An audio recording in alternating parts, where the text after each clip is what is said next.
ఒక్కసారి చూడండి, ఇక్కడ యూపీఎస్సీ ఇన్ఫినిటీ ప్రోగ్రామ్ అనేది మనం లాంచ్ చేయడం జరిగింది. అయితే దీంట్లో మీకు GS prelims plus mains, NCERT foundation, current affairs, CSAT, prelims test series and mains answer writing courses అన్నీ కూడా యూపీఎస్సీ ఇన్ఫినిటీలో భాగంగా వస్తాయి.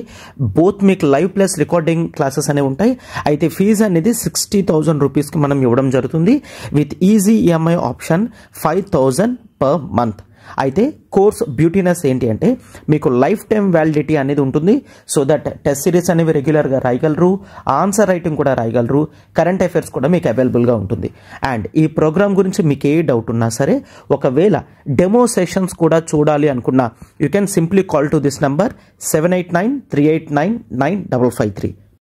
To everyone, welcome to LTX classes. మనం ఇండియన్ పాలిటీ ర్యాపిడ్ రివిజన్ అనేది చేస్తున్నాం కదమ్మా. దాంట్లో భాగంగా now we are into this discussion of fundamental duties. So firstly fundamental duties అనేవి వెరీ ఫండమెంటల్, ప్రాథమికమైనవి. But these are completely different from fundamental rights. ఒక్కసారి చూడండి. For example if I say fundamental rights, హక్కులు అనేవి ప్రజలకు ఉంటాయి. So people are supreme here, people are supreme here. ఒకవేళ ప్రజల యొక్క ఫండమెంటల్ రైట్స్ కనుక డిస్టర్బ్ అయ్యాయి అంటే they can approach the supreme court, అంటే they can completely use those fundamental rights. అవునా? సో అయితే ప్రజలకి కేవలం హక్కులు మాత్రమే కాదు, కొన్ని బాధ్యతలు కూడా ఇవ్వాలి అని చెప్పి డ్యూటీస్ అనేవి స్టార్ట్ చేయడం జరిగింది. సో వాటిని మనం ఫండమెంటల్ డ్యూటీస్ అని అంటాం. సో ఏ విధంగా అయితే ప్రజలు ఫండమెంటల్ రైట్స్ని, వాళ్ళ హక్కులను యూజ్ చేసుకుంటున్నారో, హక్కులను యూజ్ చేసుకునేటప్పుడు కొన్ని బాధ్యతలు కూడా నిర్వర్తించాల్సిన అవసరం అనేది ఉంటుంది. సో ఆ డ్యూటీస్నే ఫండమెంటల్ డ్యూటీస్ అని అంటాము. అయితే ఇక్కడ ఫండమెంటల్ డ్యూటీస్ అనేవి మోస్ట్ ఇంపార్టెంట్. ఫండమెంటల్ రైట్స్ అనేవి మనం యునైటెడ్ స్టేట్స్ ఆఫ్ అమెరికా నుంచి తీసుకుంటే, ఫండమెంటల్ డ్యూటీస్ అనేవి మనం ది యుఎస్ఎస్ఆర్ కాన్స్టిట్యూషన్ నుంచి తీసుకోవడం జరిగింది. ఎప్పుడు గుర్తుంచుకోండి, ఫండమెంటల్ రైట్స్ లాంటివి క్యాపిటలిస్టిక్ కంట్రీస్లో ఉంటాయి, బాధ్యతలు డ్యూటీస్ అనేవి సోషలిస్టిక్ కంట్రీస్లో ఉంటాయి. రైట్? ఎస్. అయితే ఫండమెంటల్ డ్యూటీస్ అనేవి ఇండియన్ కాన్స్టిట్యూషన్ ఉన్నప్పటి నుంచే లేదు. This was added through 51A, article 51A 1946, the 42nd constitutional amendment act 1976. Okay, so 1976 42nd constitutional అమెండ్మెంట్తో ఆర్టికల్ 51Aలో మనం యాడ్ చేయడం జరిగింది. And this is from part 4A. Clear?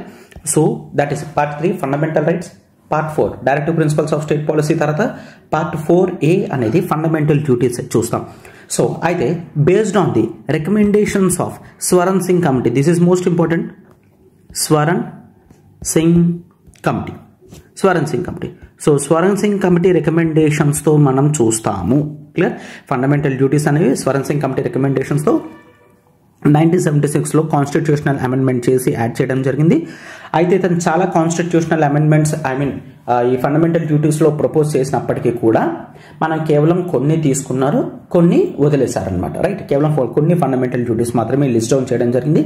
ఆ ఫండమెంటల్ డ్యూటీస్ అని మనం చూస్తాం.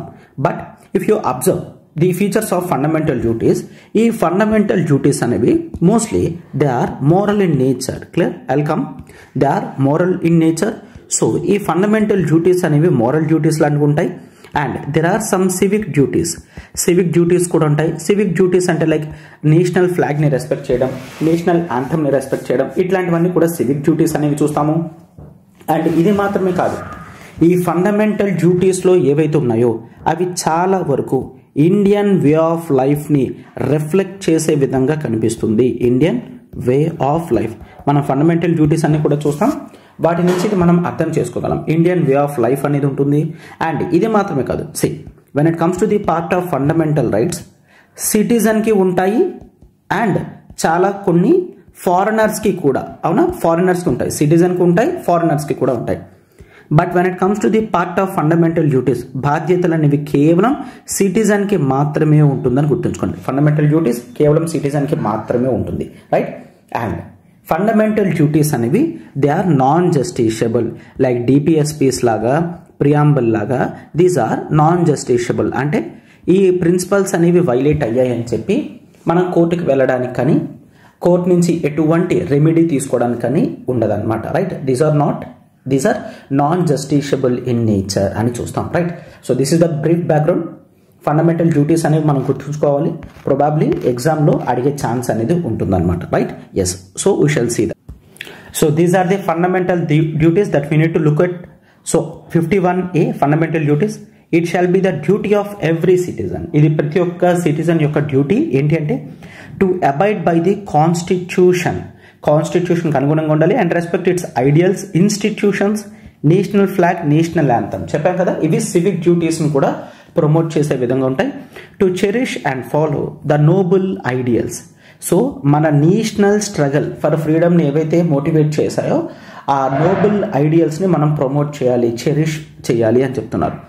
Uphold and protect the sovereignty, unity and integrity of India and to defend the country and render national service when called upon to do so, to promote harmony and spirit of common brotherhood among all the people of India, transcending religious, linguistic, regional, sectional diversities. అంటే transcending అంటే we need to go across the religions. అంటే religion అనే బ్యారియర్ని దాటి వెళ్ళాలి, language అనే బ్యారియర్ని దాటి వెళ్ళాలి అని చెప్పి. Regional, sectional diversities it renounce వదిలేయమంటున్నారనమాట. ప్రాక్టీసెస్, ఇటువంటి practices derogatory to the dignity of ఉమెన్ని కించపరిచే ఎటువంటి ప్రాక్టీస్ అయినా సరే మనం వదిలేయాలి. వీ నీడ్ టు రెనౌన్స్ అని చూస్తాం. అండ్ మన రిచ్ హెరిటేజ్, అవర్ కాంపోజిట్ కల్చర్ని మనం ప్రిజర్వ్ చేయాలి అని చెప్తున్నారు. చెప్పాం కదా, ఇండియన్ వే ఆఫ్ లైఫ్ని కూడా ప్రమోట్ చేస్తాము త్రూ ఫండమెంటల్ డ్యూటీస్ అని. And next to protect and improve natural environment including like forest, lakes, rivers, wildlife and have compassion for living creatures మీద కంపాషన్ అనేది ఉండాలి. అండ్ సైంటిఫిక్ టెంపర్ డెవలప్ చేసుకోమంటున్నారు, humanism అనేది develop చేసుకోమంటున్నారు, spirit of inquiry and reform అనేది spread అవ్వాలి అని చెప్తున్నారు. And to safeguard public property and abjure violence. So public property అనేది జాగ్రత్తగా మెయింటైన్ చేయాలి అండ్ వైలెన్స్ లాంటివి అంటే పబ్లిక్ ప్రాపర్టీని డ్యామేజ్ చేసే విధంగా ఎటువంటి వైలెన్స్ కూడా చేయకూడదు అని చెప్తున్నారు. And to strive towards excellence in all spheres of individual and collective activity so that nation consistently rises to higher levels of endeavor and achievement అని చూస్తాం, రైట్. ఎస్, అండ్ ఇది మాత్రమే కాదు, this is the last one. అయితే fundamental duties అనేది first time 1976లో constitutional amendment, that is the 42nd constitutional amendment act చేసి తీసుకొని రావడం జరిగింది. అండ్ మళ్ళీ మనకి last provision, the provision K ఏదైతే ఉందో, ఇప్పుడు ఇది కే డిస్కస్ చేస్తాం. ఇది మనకి మళ్ళా 2002లో కాన్స్టిట్యూషనల్ అమెండ్మెంట్ చేసి తీసుకొని రావడం జరిగిందనమాట, రైట్. ఎస్, అయితే C as we have seen, who is a parent are Guardian to provide opportunities for education to his child or as the case may be what between the age of 6 and 14 years. Between the age of 6 to 14 years ఎవరైతే ఉంటున్నారో, clear. So వాళ్ళని జాగ్రత్తగా చూసుకోవాలి అని చెప్తున్నారన్న, right. So if you observe ఈ last provision article 51Aలో clause K ఏదైతే ఉందో, ఇది మనకి 2002లో 86th కాన్స్టిట్యూషనల్ అమెండ్మెంట్ యాక్ట్ వచ్చింది.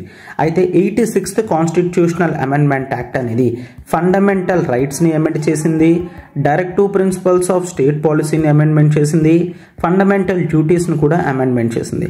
ఫండమెంటల్ రైట్స్లో ఆర్టికల్ 21Aని మనం యాడ్ చేసాం, డైరెక్టివ్ ప్రిన్సిపల్స్ ఆఫ్ స్టేట్ పాలసీలో మనం ఆర్టికల్ 45 అనేది యాడ్ చేసాము, ఫండమెంటల్ డ్యూటీస్లో 51Aలో దిస్ ఈజ్ కే, రైట్.